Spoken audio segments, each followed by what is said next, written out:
Welcome to episode 16 of the Big Data MBA video educational series. Today, we're going to talk about the importance of empowerment to the data science process, and in particular, the role that design thinking can play in empowering everyone in the organization to think and act like a data scientist. Now, when people traditionally hear and think of design thinking, they first think about design thinking from a user experience or UI perspective, and using all the different design thinking tools and techniques to really understand your customer journey and the personas you're targeting. And these are very valuable, no doubt critical to the success of any project and product you may be working on. But there's a second aspect of design thinking, and that's about how design thinking can lead to empowerment and drive co-creation. And we're going to talk about that aspect of design thinking and how we can leverage that from a data science perspective to ensure that we are developing and delivering outcomes that are relevant and meaningful to our business stakeholders. But before I dive into design thinking from an empowerment perspective, first a history lesson. Back in the olden days, traditional naval warfare was staged by the two enemies squaring off each other, parallel to each other, and just blasting away at each other. This structure of parallel structure supported the command and control structures of management back then, where you could have an admiral at the middle of the line using flags to send signals to all the other ships to coordinate their attack strategy. Again, this was the traditional way, and I would imagine that the KPI that determined success back in those days was the volume of shots you could get off per minute. Well, then in 1805, Lord Nelson faced a dire situation when he had to face off, and the British naval forces had to face off against a superior Spanish-French Armada. The Spanish-French Armada had 33 ships. Lord Nelson only had 27. And so the traditional way to battle of squaring off against each other probably wasn't going to play very well for Lord Nelson. So he basically decided, and instead of lining up against each other parallel, that he was going to attack perpendicularly, that it would allow him to minimize the surface area that the French Armada ships had to have access to, right? Can minimize the amount of damage his ships would face as they attacked. And this was a brilliant strategy, right? He had a much smaller force, fit half the size of the other of his competitors, or his rival in this case, and it was a great strategy.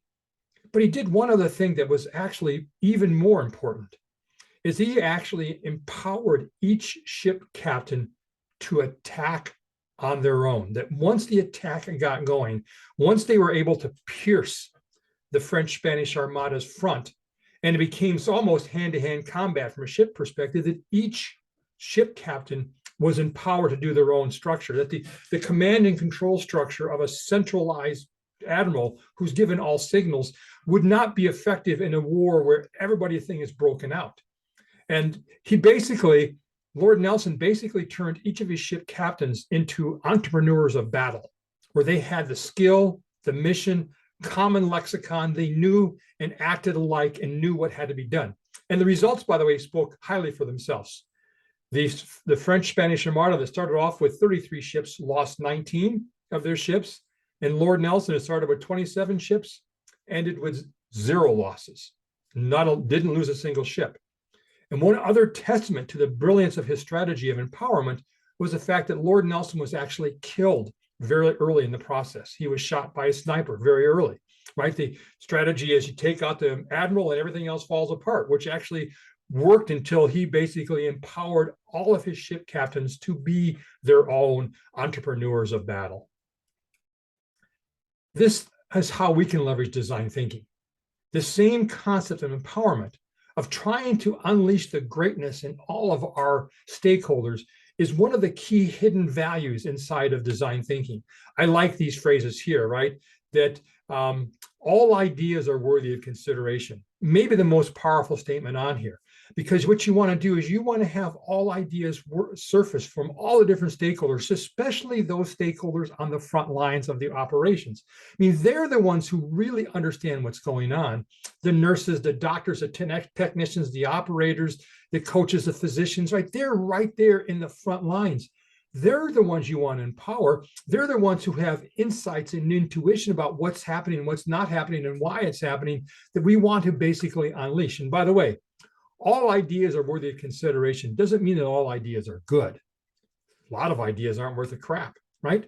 But if you don't have enough might moments, enough of these ideas that might be useful, if you don't have enough might moments, you'll never have any breakthrough moments.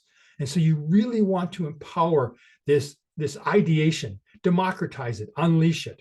And the reason why this is so important, if we think about the data science process, especially the thinking like a data science process, this empowerment surfaces in three really critical areas that helps to ensure that we are delivering analytics that deliver relevant and meaningful outcomes to our business stakeholders.